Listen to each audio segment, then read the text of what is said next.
Hello, everybody. Welcome back to the channel. Today, we're talking about the commercial worlds versus the narrative worlds and how they differ and how the role of the cinematographer is different, because it's not immediately apparent if you are new to cinematography, to filmmaking, exactly how these two worlds vary. And let me start off by saying it's quite wide. It's a huge margin. In the commercial world, you are the cog in a wheel that is already moving by the time you jump on a project. So your job is to get on board, get up to speed as quick as you can, try and problem solve. But the majority of the storytelling pieces, at least at the level that I'm working at, the majority of the storytelling pieces, they're already in place. You'll have boards, you'll have locations, you'll have the director's treatment. Sometimes you might have equipment already booked. If it's, getting very close to the shoot date, there'll be things that are already locked in place. And your job is to find where you fit in. Like, what areas can you level up the production? Is there things that up until this point maybe somebody hasn't thought of? So you'll be doubling back on what production promised to the agency in their pitch, what the director promised, what the director actually wants to get done, and then you'll be trying to figure out, well, do we have the resources to be able to pull that off? If we don't have the resources, what do we have to do, or how do we have to modify it, or do we have to come up with some other system? Is there some lens, or is there some camera that is slightly better than what they were thinking originally? Your job in the commercial space really is to problem solve and to act as insurance that if everything goes poorly on the day, from the story, from the acting, from all of that, at least it's going to look nice, right? You can get a decent image, you can pull things together. And often in the commercial space, everybody loves the cinematographer, because you got to remember, these people, the agency, the client, the brand, the production company, the director, they have been working on this and working together for months and months and months and months. And then you come along as the sort of head of the crew, the person that they are chatting with about the final look of the thing. It's finally coming to life. You're the newcomer. You're the person coming with ideas and coming with solutions and hopefully with a positive attitude.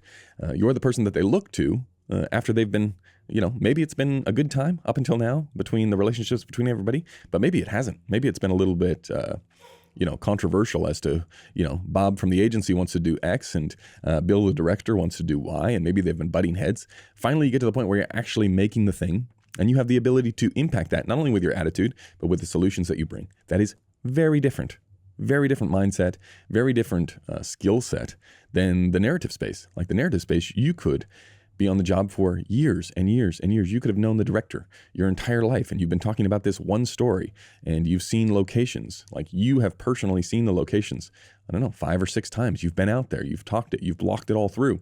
It's much less fast-paced in the lead up, which then it becomes about, okay, well, what's the style? What's the impact that you want to have on people? That's where the important decisions are made. That's where the fun of narrative is. Now, it depends on what you call fun. Narrative is extremely demanding, right? It's a whole different lifestyle. You want to shoot commercials, like if you just want to have sort of a quasi-normal lifestyle where you do Monday to Friday and you get to go home and you get to have a family and it's not a complete disaster, the commercial world is a little bit more attuned to that, because you can pick and choose, especially as you level up in your career. You can say, well, I'd like to work a couple of weeks every month. I don't want to just be slammed back to back, traveling all over the world.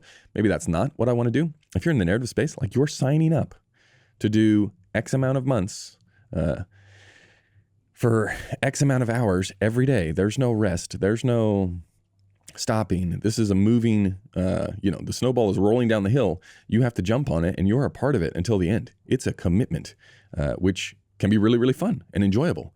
But maybe for certain people or for certain stages of certain people's lives, that's exciting, but it's a completely different skill set, right? You really have the ability to shape and to in the narrative space, and there's just less people to get the approval of in the narrative space. So completely different skills, completely different lifestyles.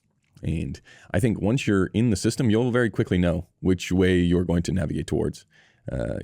Through the Wandering DP podcast, we've talked to hundreds of cinematographers. And there are people, when you speak to them, there are people that know, I really like doing the commercial stuff, the problem solving, the quick in and out of projects.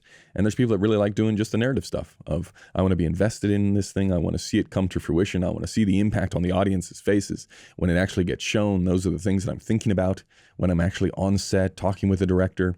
These are the problem-solving skills. You build up this camaraderie with the crew around you who you spend more time with than your family. Like, that's a certain lifestyle choice. So is that for you? Maybe. Is the commercial space for you? Maybe.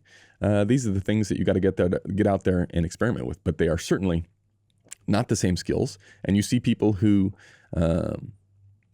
are very good at one, maybe not quite as good at the other. So think about it as you're going through your projects and as you're leveling up in your career. What are the things that you actually like doing? What are the aspects of cinematography that you like? Because there's so many different ways that you can make a living making images.